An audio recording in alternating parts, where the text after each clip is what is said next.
Good morning mga marites natin dyan at mga parites na dito tayo sa bukid nakatambay. Yan, ang ating naglinis tayo ng konting sa bukid at pampalipas oras din. Real talk po tayo. Alam mo sa buhay natin ngayon, sa panahon ngayon, ang importante talaga sa buhay, lalo na sa pamilya, ay maging masaya. Hindi na kailangan ngayon magpapayaman ka. Para saan? Hindi mo naman madadala yan sa hukay mo, yung yaman mo. Ang importante ngayon ay masaya ka, nakakain na sa tamang oras at makakain ang lahat na miyembro ng pamilya. Yun lang ang pinaka-importante sa ngayon panahon. Nakapagtapos sa mga bata, matapos sila at makapag trabaho o di kaya magnegosyo. Kasi tayo, lalo na pag medyo may edad ka na, para saan pa ang lahat, di ba? Mayroon tayong sabi nga nila, pag may tinanim may aanihin. So kung may maiwan tayo sa ating mga mahal sa buhay, kung tayo man ay lumisan sa mundong ito, kung anong mayroon ay magiging kontento na dapat. At sa mga bata naman, kung gusto niyo maging ma-enjoy ang inyong buhay sa panahon ngayon, habang bata pa, huwag niyong pangarapin na magtrabaho. Huwag niyong pangarapin na magiging katulong, lalo na sa malayong lugar. Okay? Ang pangarapin niyo ay kumita, magnegosyo kayo.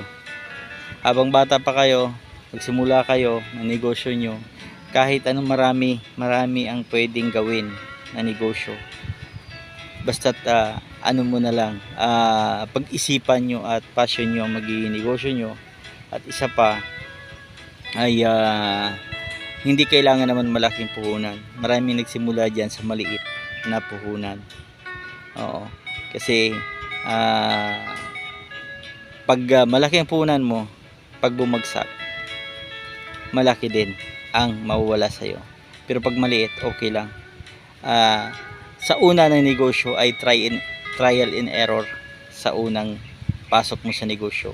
Pero pag igihan mo, pag-aralan mo ng mabuti, at saka yung pinag-aralan mo sa school, i-apply mo, gamitin mo na. Ang importante sa negosyo ay sipag, tiyaga at diskarte para ma-enjoy yung life nyo habang bata pa kayo.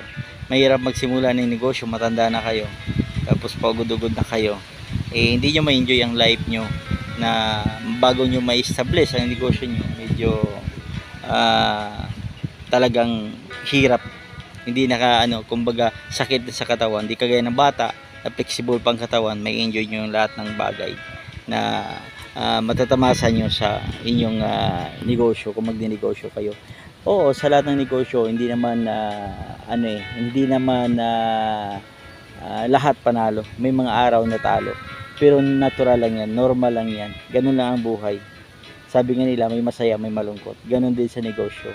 Ganun din sa sugal. May manalo, may matatalo. Pero tuloy lang ang laban. Kaya yan. Yun lang ang talagang pinaka-importante. Tandaan nyo, kung gaano man kayo kayaman ngayon, pag kayo ay wala sa mundong ito, hindi nyo madadala yan. Yun lang po. Maraming salamat. God bless sa lahat.